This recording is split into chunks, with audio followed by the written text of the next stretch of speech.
여러분 평안하셨습니까? 벌써 수요일이 되었고요. 요즘에는 날씨가 아침 저녁으로는 조금 시원해진 것 같습니다. 이런 참 좋은 계절이 우리에게 다가오고 있는데, 이런 계절 속에서 우리가 더욱더 하나님을 알아가는 그런 시간들이 우리에게 많아졌으면 좋겠습니다. 우리 같이 한번 신앙 고백하심으로 수요 예배 하나님 앞에 드리겠습니다. 같이 신앙 고백합니다. 전능하사 천지를 만드신 하나님 아버지를 내가 믿사오며 그 외아들 우리 주 예수 그리스도를 믿사오니 이는 성령으로 잉태하사 동정녀 마리아에게 낳으시고 본디오 빌라도에게 고난을 받으사 십자가에 못 박혀 죽으시고 장사한 지 사흘 만에 죽은 자 가운데서 다시 살아나시며 하늘에 오르사 전능하신 하나님 우편에 앉아 계시다가 저리로서 산자와 죽은 자를 심판하러 오시리라. 성령을 믿사오며 거룩한 공회와 성도가 서로 교통하는 것과 죄를 사하여 주시는 것과 몸이 다시 사는 것과 영원히 사는 것을 믿사옵나이다. 아멘.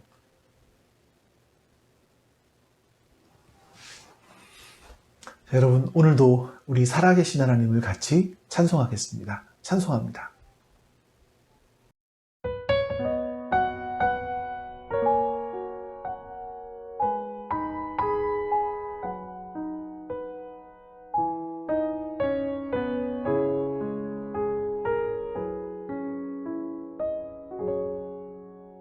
고달픈 삶의 은혜도 무뎌지고 곧 사라질 것에 내 맘 두네. 헛되고 헛된 것들을 바라보며 그 은혜를 놓치며 살았네. 주어진 삶을 묵묵히 살아가며 날 붙드신 주 예수를 보내. 사망 가운데 놓여진 나의 삶을 날 건지신 그 이름 예수. 나의 한숨을 바꾸셨네. 주를 향한 노래로, 소망의 노래로 나의 눈물을 거두신 주 예수 이름 안에 살게 하소서.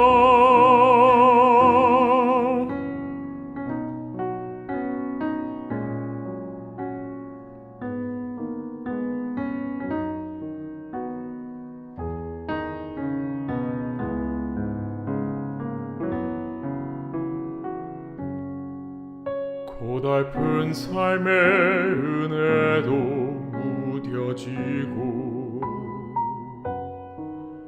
곧 사라질 것에 내 맘 두네. 헛되고 헛된 것들을 바라보며 그 은혜를 놓치며 살았네. 주어진 삶을 묵묵히 살아가며 날 붙드신 주 예수를 보내. 사망 가운데 놓여진 나의 삶을 날 건지신 그 이름 예수. 나의 한숨을 바꾸셨네. 주를 향한 노래로, 소망의 노래로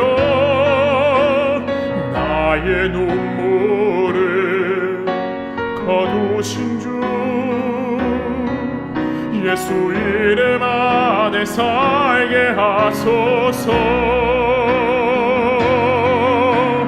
나의 한숨을 바꾸셨네. 주를 향한 노래로, 소망의 노래로 나의 눈물을 거두신 주, 예수 이름 안에 살게 하소서. 예수 이름 안에 살게 하소서.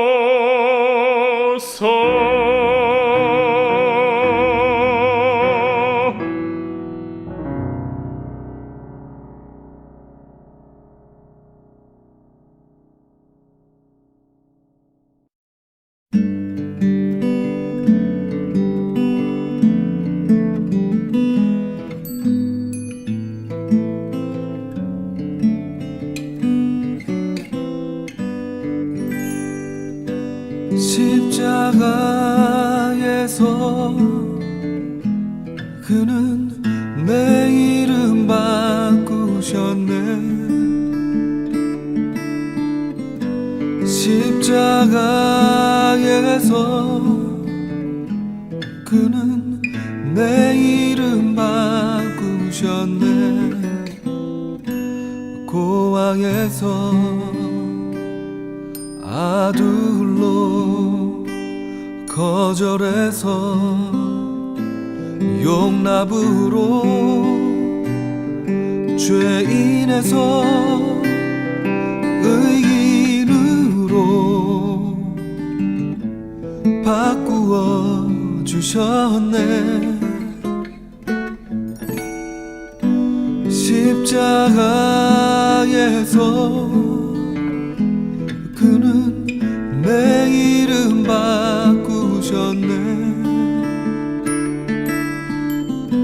십자가에서 그는 내 이름 바꾸셨네.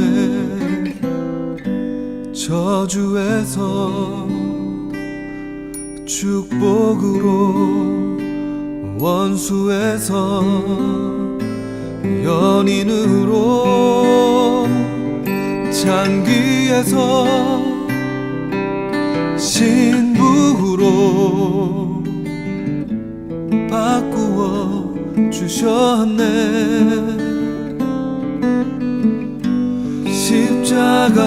십자가에서 그는 내 이름 바꾸셨네.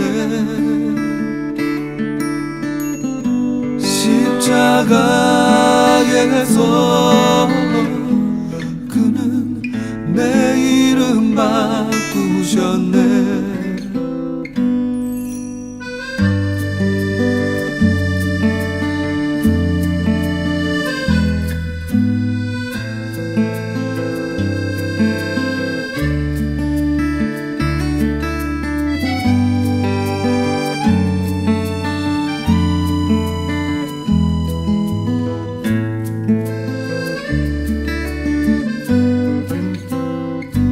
저주에서 축복으로, 원수에서 연인으로, 창기에서 신부로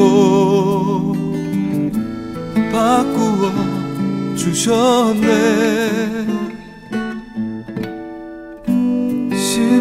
십자가에서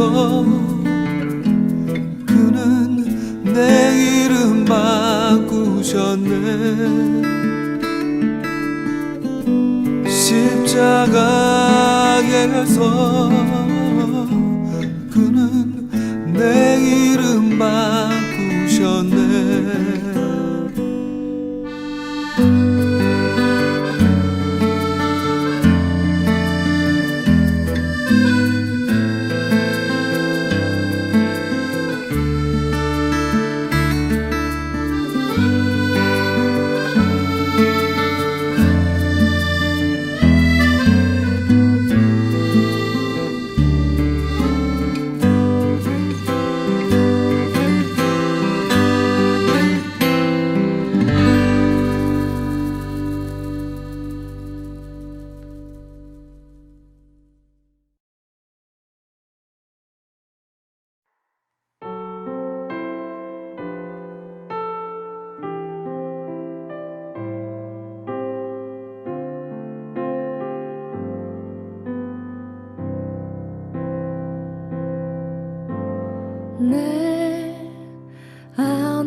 예수를 알미라.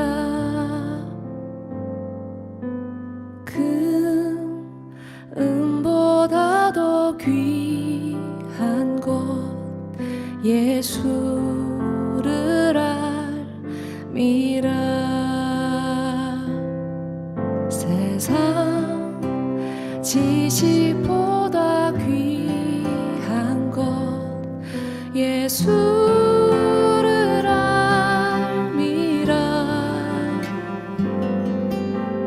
내 안에 가장 귀한 것 예수를 알미라. 예수의 이름 존귀한 그 이름 예수의 이름 능력의 그 이름.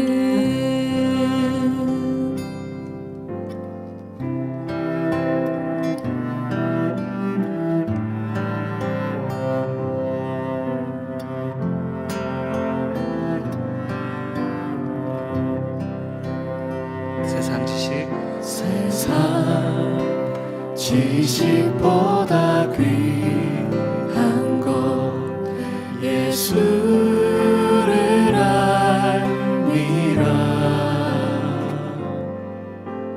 내 안에 가장 귀한 것 예수를 알미라. 예수의 이름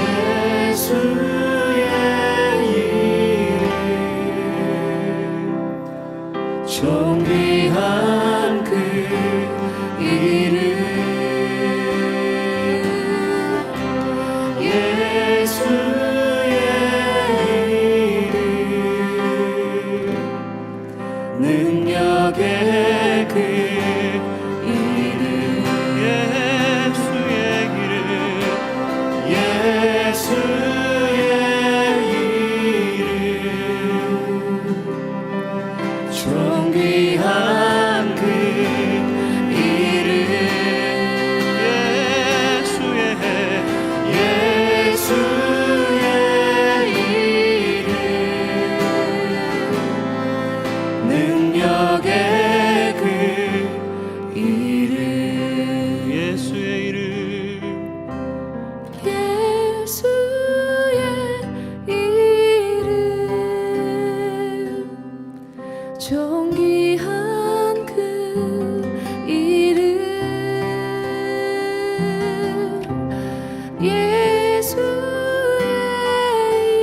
이름 능력의 그 이름.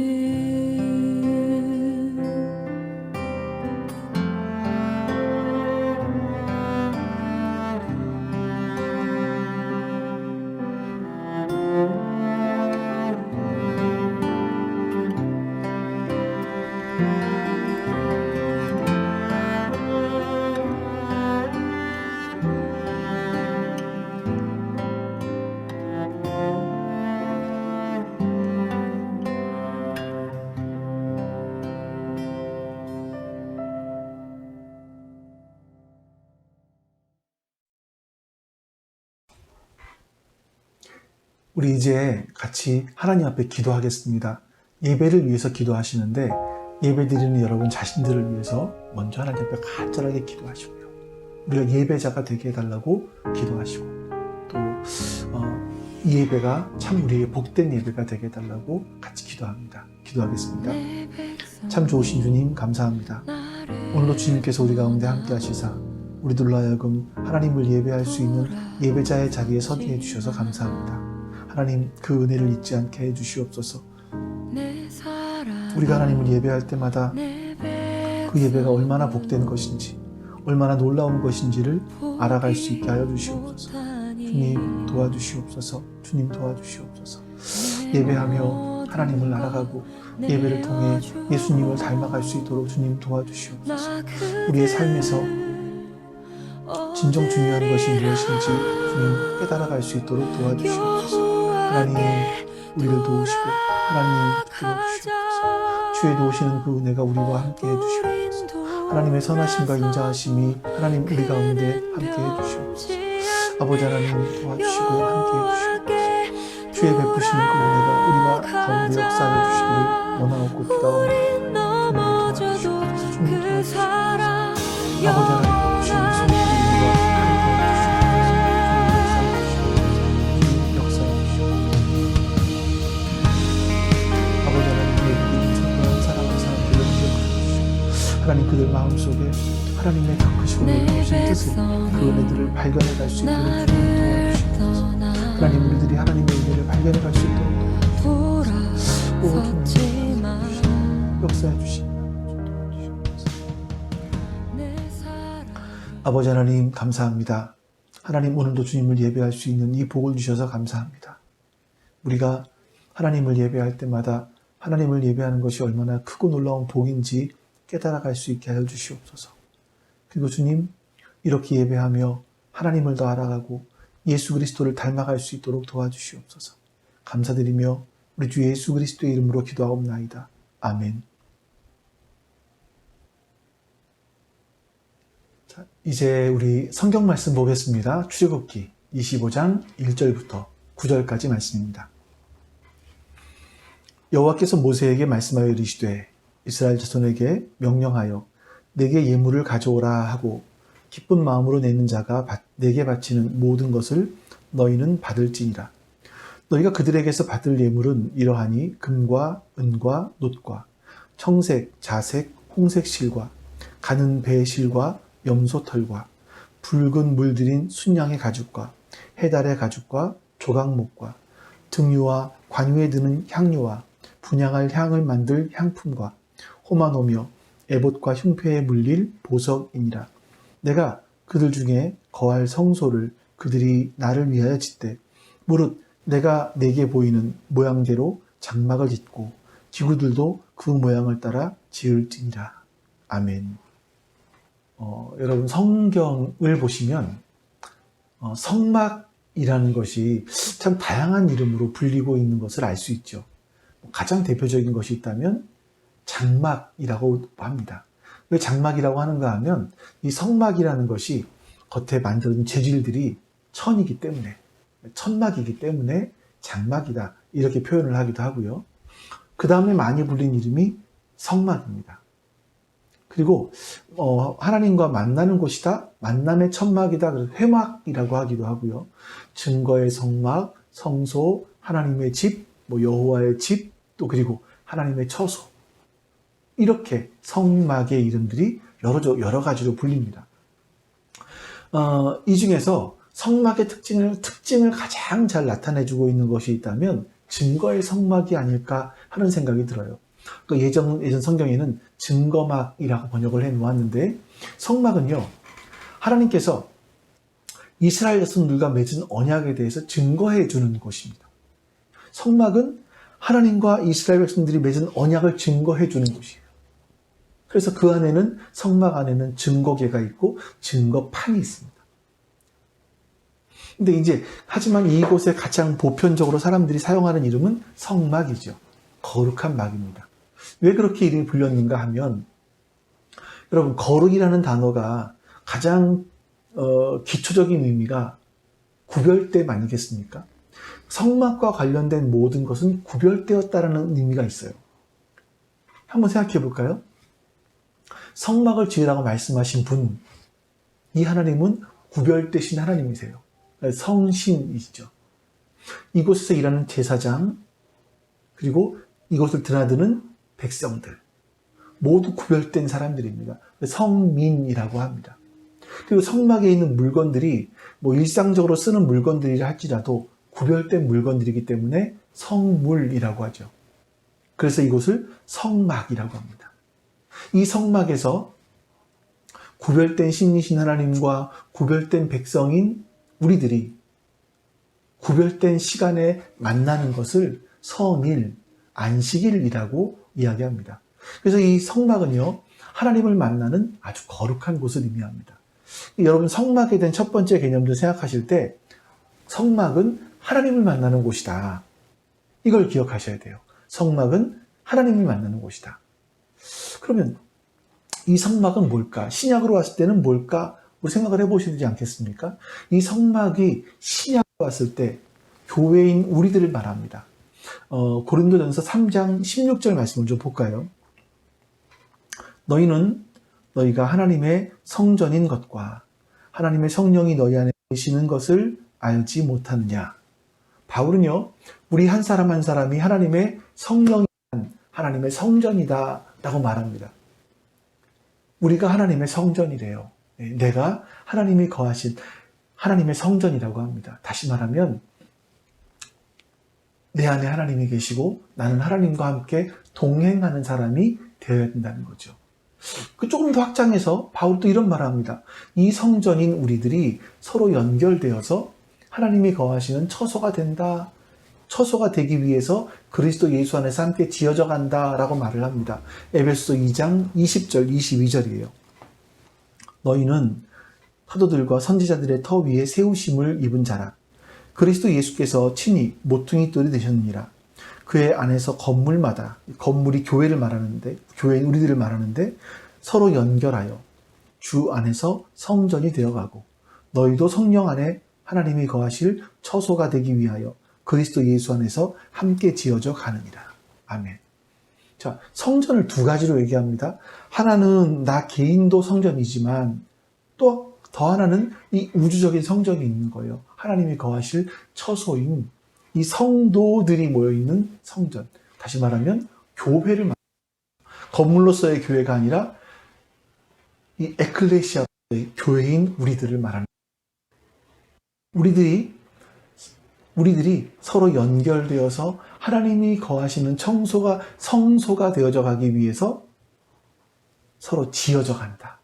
이렇게 말씀하고 있어요. 그러니까 여러분, 이 구약 성경에 나오고 있는 이 성소라는 것은 우리와는 아무 상관이 없는 그런 것이 아니죠. 이 성소를 잘 공부하면 우리가 하나님의 성소로 잘 지어져 가기 위해서 무엇이 필요한가, 이런 것들을 우리가 알 수 있게 되는 겁니다. 이 25장에는요, 성소를 짓는 재료들이 나오고, 그 재료들을 안에 두는 그 물건들, 그 중에서 증거계, 진설병, 등잔대, 그리고 이렇게 집게 같은 것들이 나옵니다. 근데 이 모든 재료들을 만들 수 있는 것을 성도들에게서부터 공급받으라 라고 말씀하고 있어요. 우리 1절과 2절 말씀을 보죠. 여호와께서 모세에게 말씀하여 이르시되 이스라엘 자손에게 명령하여 내게 예물을 가져오라 하고 기쁜 마음으로 내게 내는 자가 내게 바치는 모든 것을 너희는 받을지니라. 하나님께 드린 예물은요, 그 예물을 기쁨으로 바치는 사람의 모든 것은 받으라라고 말씀하고 있습니다. 그러니까 그 이후에는 뭐 재료의 종류가 무엇인지까지도 말씀하고 있지만 그들이 바친 모든 것을 받으라 말씀하고 있어요. 여러분, 그러면 어떻게 드리는 게 기쁜 마음으로 드리는 걸까요? 내 마음속으로부터 뭔가 하나님께 드리고 싶은 마음이 샘솟아서 그런 감정으로 드리는 것을 기쁜 마음이라고 할까요? 아니면 내 삶 속에서 뭐가 잘된 일들이 너무나 많고 너무나 은혜 감사한 일들이 많아서 내가 하나님께 뭔가 돌려드리지 않으면 안 될 것 같은 그런 생각들이 들어서 바칠 때 기쁜 마음이라고 할까요? 물론 뭐 두 가지 다 포함될 수도 있겠습니다만 이 기쁘다, 이 단어에는요 여러 가지 의미가 있어요. 기쁘다는 즐겁다, 또는 기꺼이 하다, 그리고 누군가를 자극하는 거, 재촉한다, 이런 뜻도 있는 거죠. 그 예가 두 가지를 제가 설명드리겠는데, 한 가지는 사사기 5장에 나와 있는 말씀입니다. 제가 먼저 말씀을 읽어드리고 좀 내용을 설명드릴게요. 내 마음이 이스라엘의 방백을 사모함은 그들이 백성 중에서 즐거이 헌신하였으니 여호와를 찬송하라. 즐거이 헌신했다라는 말씀이 나옵니다. 자, 이때가 어디냐면 사사시대 때 가나안 왕인 야빈이 이스라엘에게 전쟁을 걸어오는 거예요. 근데 이 가나안 왕 야빈에게는요, 철병 900대나 있었습니다. 지금으로 말씀드리면 탱크가 900대나 있는 거죠. 다른 사람들은 총 들고 싸우는데 지금 여기는 탱크가 있는 거예요. 그때 부르심 받은 사람이 사사 드보라였고요. 드보라가 가나안 군대를 물리치고 나서 부른 노래가 바로 이 노래입니다. 첫 부분이에요. 이 드보라가 하는 말이 뭐냐면 백성들이 즐거이 헌신했다라고 말합니다. 그러니까 여러분, 전쟁이라는 것은 그냥 뭐 컴퓨터로 게임하다가 내가 죽으면 다시 리셋 눌러서 다시 살리고 할 수 있는 것이 아니잖아요. 다시 시작할 수 있는 것이 아니잖아요. 이것은 전쟁이라는 것은요, 나의 목숨 또 우리 가족의 목숨을 담보로 서로 싸우는 겁니다. 그때 즐거이 헌신했다라는 말이 뭐겠습니까? 하나님과 자기 동족을 위해서 자기의 목숨을 걸었다. 즐거이, 기쁘게, 기꺼이 자기의 목숨을 걸었다. 이런 의미가 그 안에 있는 겁니다. 여기는요, 어떤 감정적인 요소가 아니라 내가 내 민족을 지키기 위해서 또 하나님의 말씀에 순종하여서 순종하기 위해서 나의 의지를 동원했다라는 의미가 들어있어요.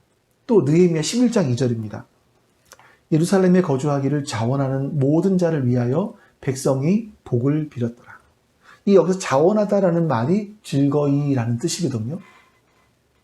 예루살렘 성벽이 무너졌습니다. 이 불에 타버렸죠.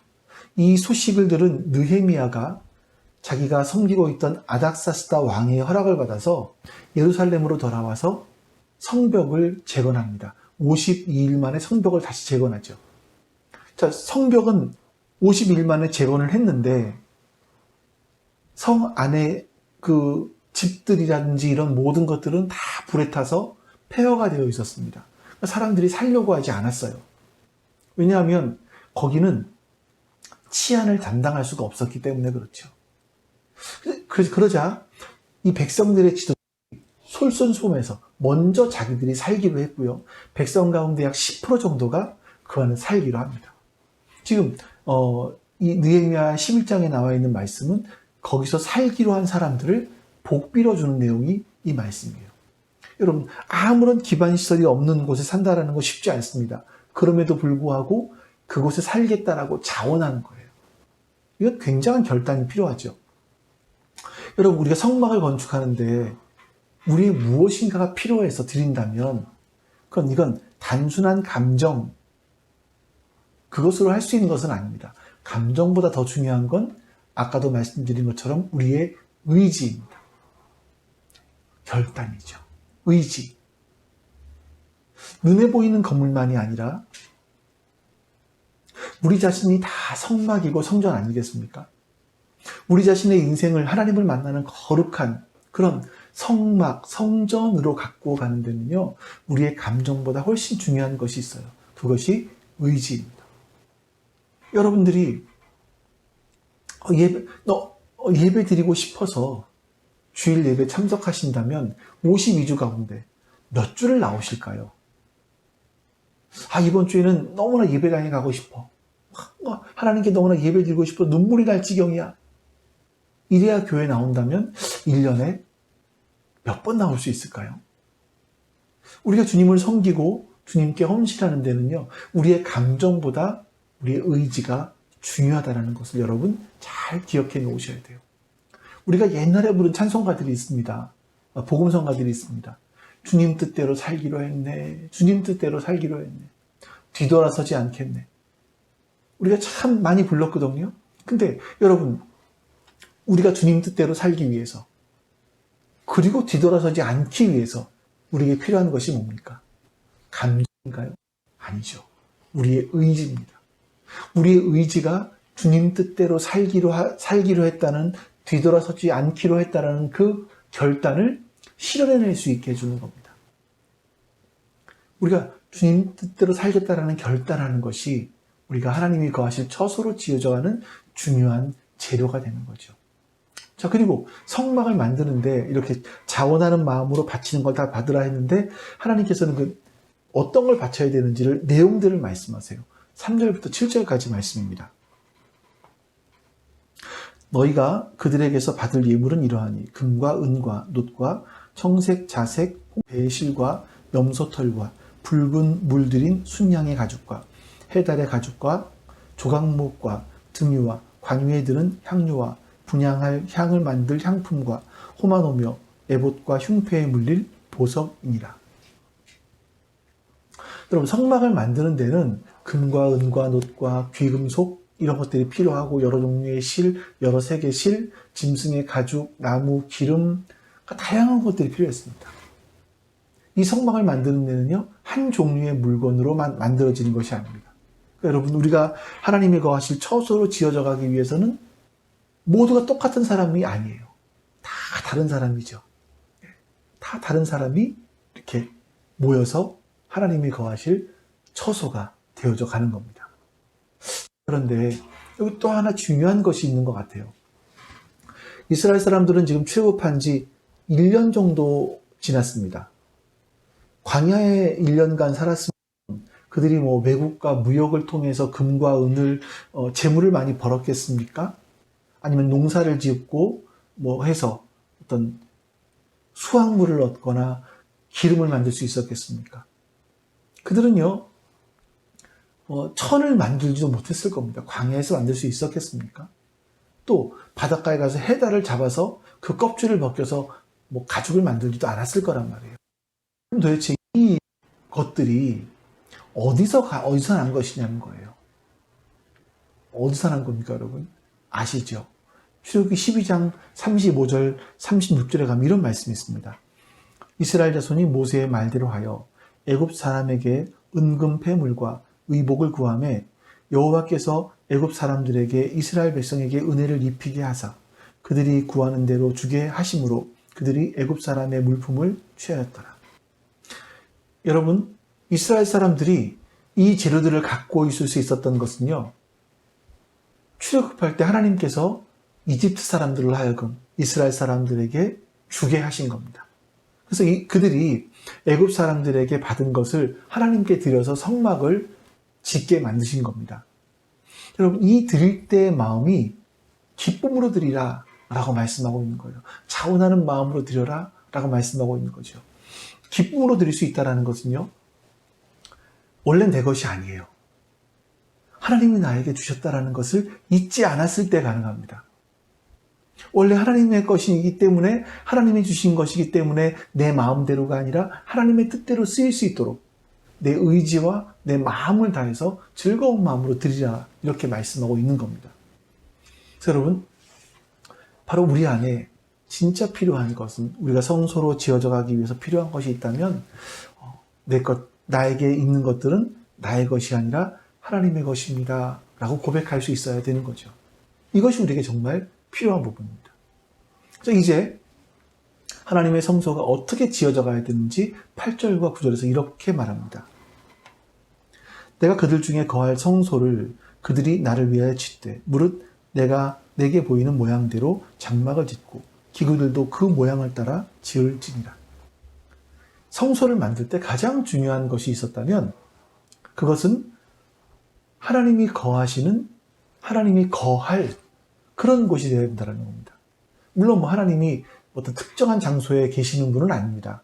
특정한 장소에만 계실 수 있는 분은 아니죠. 그럼에도 불구하고 하나님은 그 조그마한 천막을 만들어 놓으시고 그 천막 안에 하나님께서 거하시겠다. 거기서 하나님께서 인간들을 만나주시겠다라고 말씀하십니다. 성소는요, 하나님을 만날 수 있는 것은 그래서 내 멋대로, 내 인간의 생각대로 하는 것이 아니라 하나님의 뜻대로 지어져야 되는 거예요. 우리의 삶을 하나님과 만나서 하나님과 동행하는 성소로 지어져 가기 위해서는요, 내 생각, 내 마음대로 이게 하나님이 기뻐하실 것 같아, 이게 하나님이 좋아하실 것 같아, 이것이 아니라 끊임없이 하나님께서는 무엇을 좋아하실까? 어디서 보죠? 말씀에서. 하나님께서 어떤 것을 기뻐하시는지 말씀에서 찾아보는 겁니다. 그렇게 하나님의 말씀 속에서 끊임없이 그 말씀에 귀를 기울이고 말씀을 들으면서 하나님이 기뻐하시는 것이 무엇인지를 찾아내는 거예요. 그렇지 않으면 우리는요, 우리의 삶의 공간이 하나님이 거하시는 성소가 아니라 나의 공간을, 나의 제국을 만들어가게 되는 겁니다. 여러분, 내가 속한 가정, 내가 속한 일터, 우리의 교회를 하나님이 거하는 성소로 갖고 가기 위해서는 끊임없이 우리가 하나님께 뜻을 물어야 됩니다. 그렇지 않으면 우리가 많은 것을 하고도요, 그것이 하나님과 무관한 일들이 될 수도 있습니다. 자, 이제 10절부터 22절까지는요, 증거궤와 속죄소에 관한 말씀들이 나와요. 이게 참 또 성막 안에서 굉장히 중요한 부분이죠. 우리 10절부터 16절까지 말씀을 보겠습니다.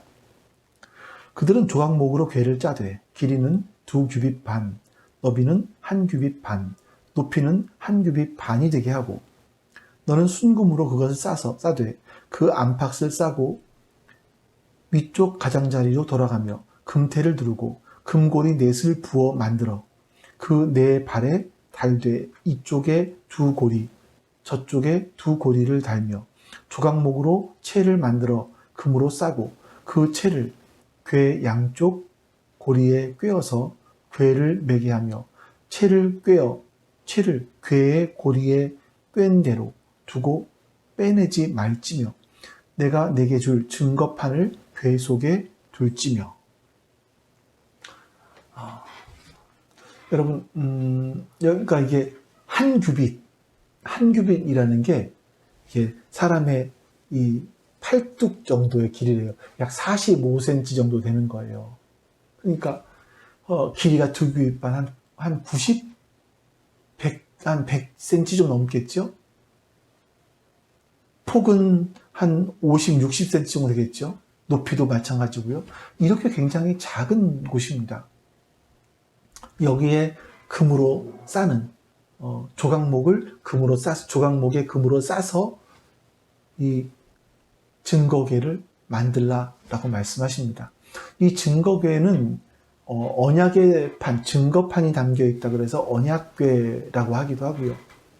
이 증거궤를 만드는 재료들은 보니까 조각목이라고 해요.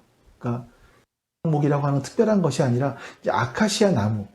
이 조각목은 광야에 있는 아카시아 나무, 아주 볼품없는 나무라고 하는데 가시가 있는 그 나무를 이게 크게 통으로 쓸 수 없는 그런 나무예요. 조각조각 잘라서 서로 연결하는 겁니다. 짜맞추는 거죠. 그래서 거기에 안과 밖에 금으로 싸서 상자를 만들어라 이렇게 말씀하십니다. 그리고 이 상자의 네 귀퉁이에 고리를 달아 만들고 같은 형식으로 장대를 걸어서 제사장들이 메고 다닐 수 있게 해라 라고 말씀하십니다.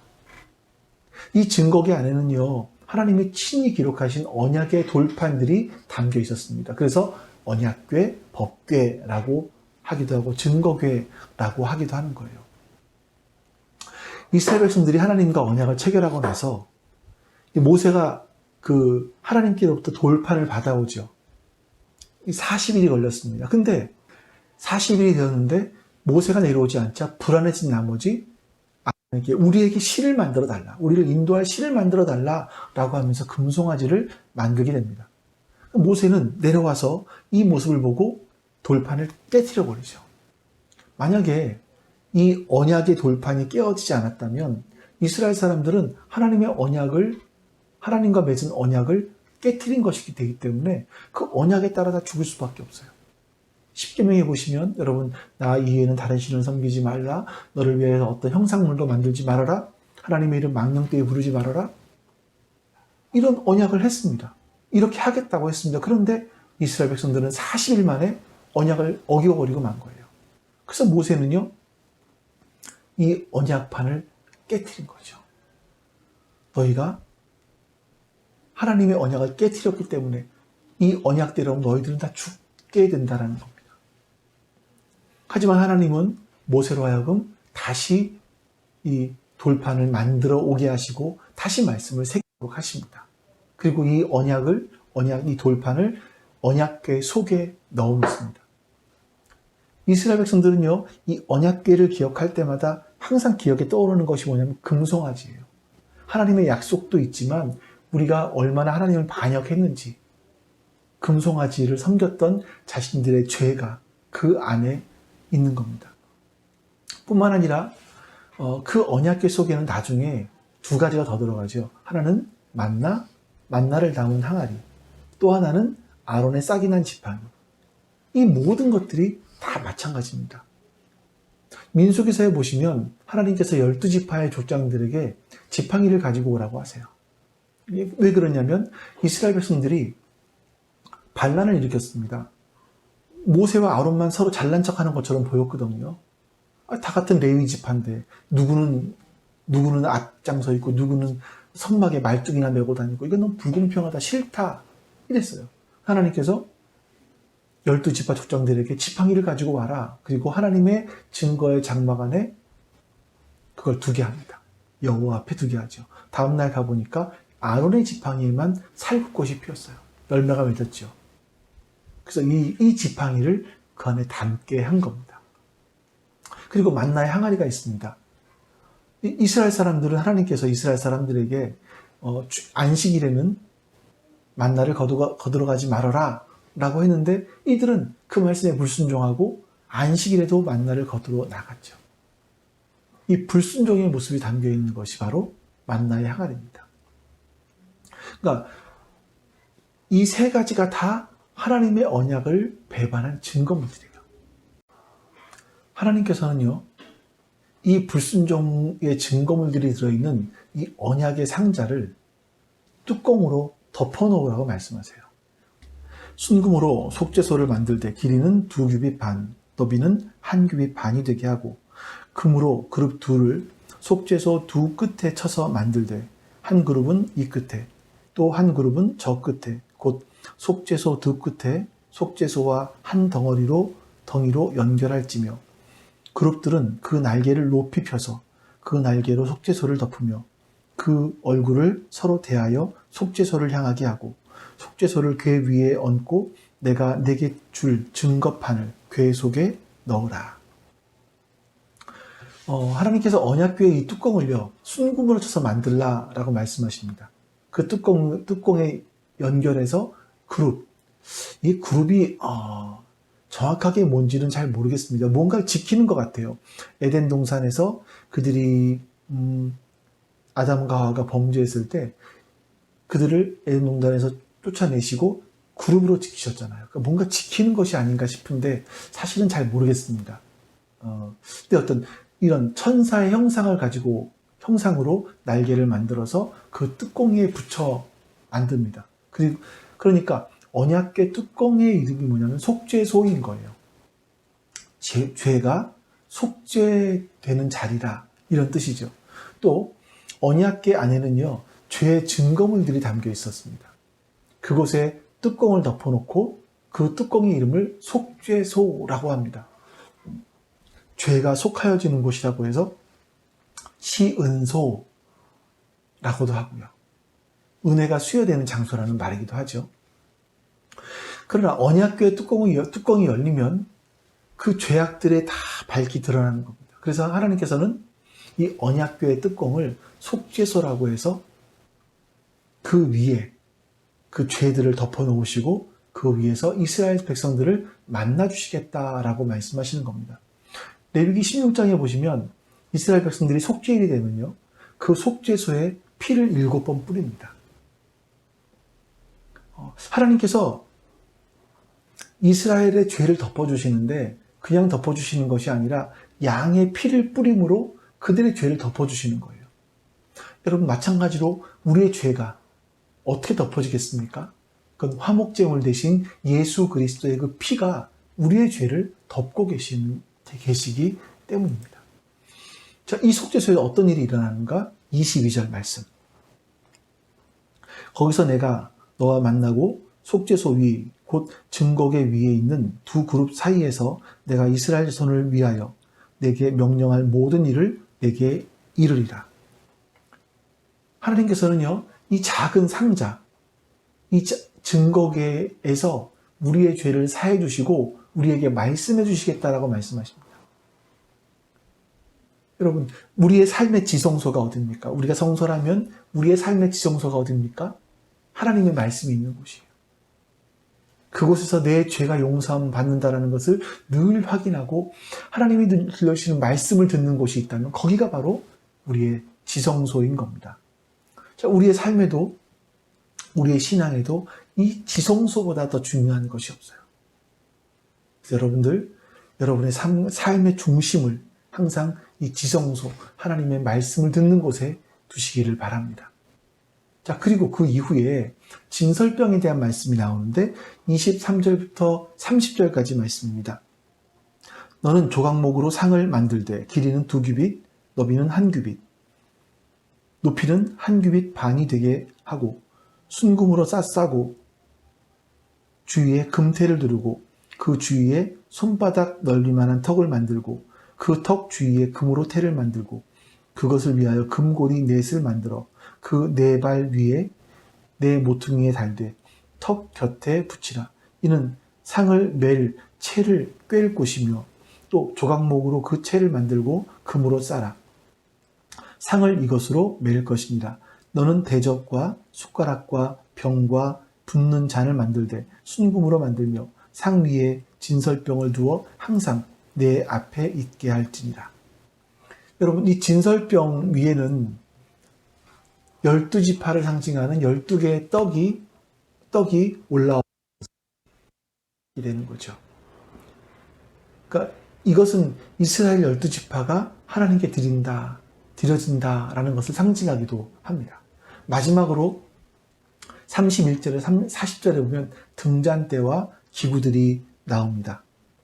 너는 순금으로 등잔대를 쳐 만들되 그 밑판과 줄기와 잔과 꽃받침과 꽃을 한 덩이로 연결하고 가지 6을 등잔대 곁에서 나오게 하되 다른 3가지는 이쪽으로 나오고 다른 3가지는 저쪽으로 나오게 하며 이쪽 가지에 살구꽃 형상의 잔 셋과 꽃받침과 꽃이 있게 하고 저쪽 가지에도 살구꽃 형상의 잔 셋과 꽃받침과 꽃이 있게 하여 등잔대에서 나온 가지 6을 같게 할지며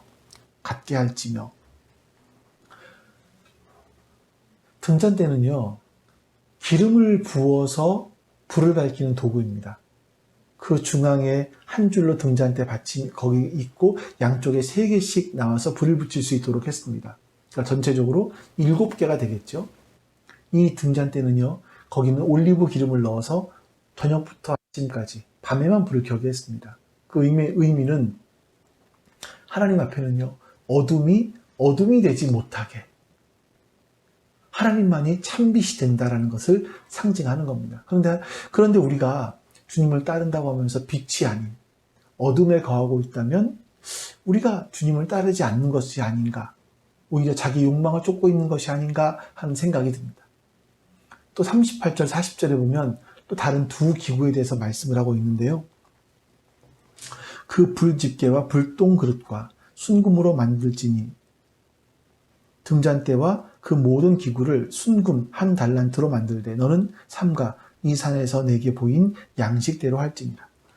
불집게는 등잔 안에 그 타버린 심지를 자르는 데 사용되었고요. 불똥 그릇은 등대에서 탄 심지를 모으는 데 사용되었던 것 같습니다. 자, 여러분, 오늘 본문에서 우리가 이 2가지를 좀 더 깊이 마음에 새겨야 될 것 같습니다. 첫 번째는 성소, 성막. 이건 하나님과 교제하는 장소, 하나님과 동행하는 장소를 말합니다. 하나님께서 모세를 통해서 이스라엘 백성들에게 성막을 만들라고 하지 않으시고요. 그냥 십계명 주실 때처럼 초월적으로 말씀하시고 역사하시면 얼마나 좋겠습니까? 그러면 성막이 필요하지 않았겠죠. 하지만 여러분, 우리는요, 우리의 신앙은 초월의 종교가 아니라 계시의 종교예요. 우리 이걸 잊으시면 안 됩니다. 때때로 우리가 하나님께서 우리에게 초월적으로 역사하실 때가 있어요. 그러나 그것은요, 우리의 신앙, 우리의 삶 가운데 아주 드문 일이고 또 드문 일이어야 됩니다. 우리는 일상 가운데서 하나님과 교제할 수 있어야 돼요. 그래서 그 중심 가운데 뭐가 있어야 됩니까? 하나님이 말씀하시는 지성소가 있어야 되는 거예요. 그래서 우리의 삶과 신앙은요, 우리의 일상생활 속에서 드러나야 되는 겁니다. 또 한 가지, 이 성막은 광야에서 시작되었습니다. 하나님께서 이스라엘 사람들이 이집트에 있을 때 이 성막을 지으라고 말씀하지 않으셨어요. 성막은요, 이집트에서 나온 구별된 백성들에게 필요한 겁니다. 나 자신이 구별된 존재가 되었다는 것을 기억한다면 우리의 삶의 곳곳은 바로 성막이 될 거예요. 이 성막은 이스라엘 자손들이 애굽에서 나와서 가나안 땅으로 가는 여정 속에 주어지신 거죠. 그 속에서 하나님께서 그들을 만나주시고 그들에게 은혜를 베풀어 주셨다는 것을 확인하는 공간. 이게 바로 성소이고 성막인 겁니다. 여러분, 우리는 영적인 출애굽을 하면서 영원한 가나안 땅을 향해 가고 있습니다. 그럼 우리에게 필요한 공간이 있다면 바로 성막이고 성소인 거예요. 우리는 끊임없이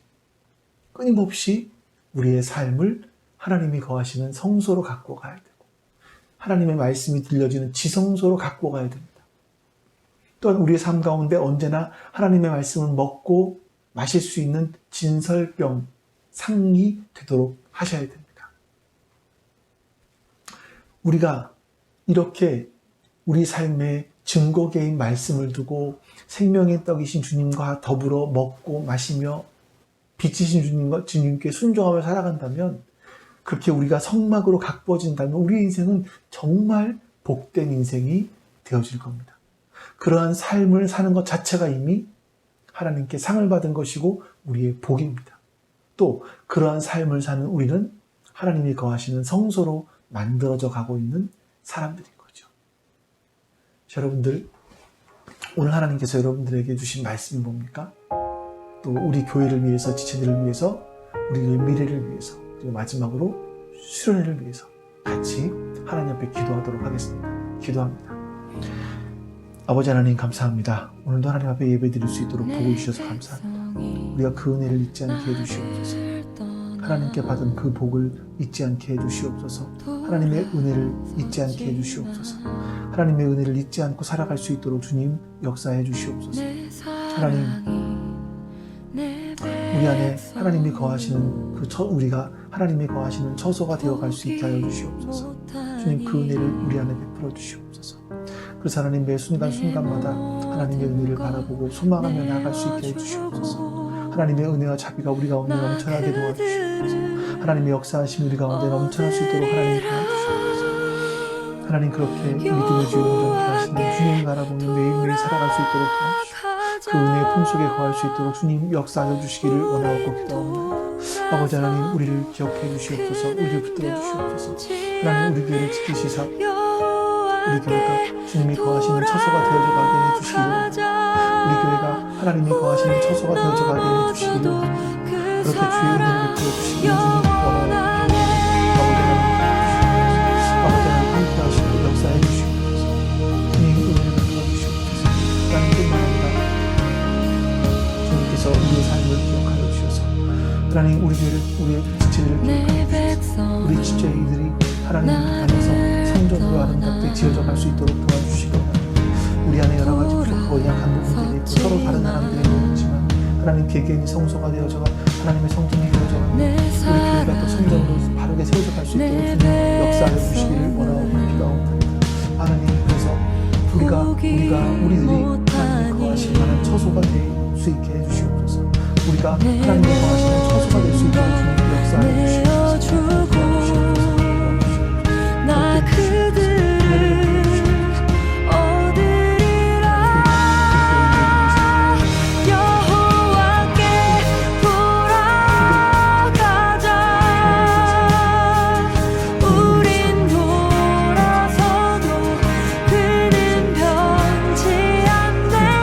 여호와께 돌아가자.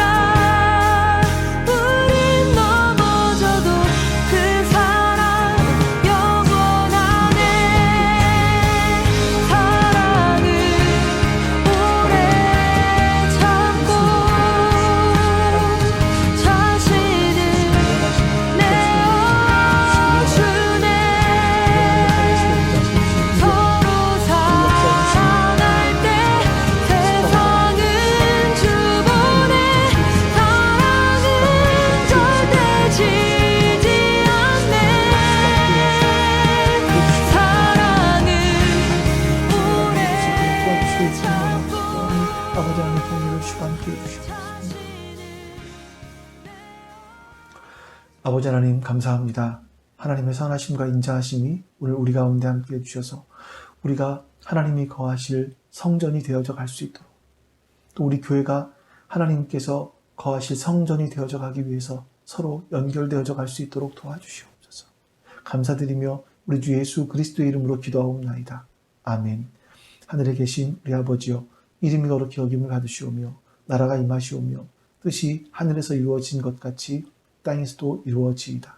오늘 우리에게 일용할 양식을 주시옵고 우리가 우리에게 죄진 자를 사하여 준 것 같이 우리의 죄를 사하여 주시옵고 우리를 시험에 들게 하지 마시옵고 다만 악에서 구하시옵소서. 나라와 권세와 영광이 아버지께 영원히 있사옵나이다. 아멘.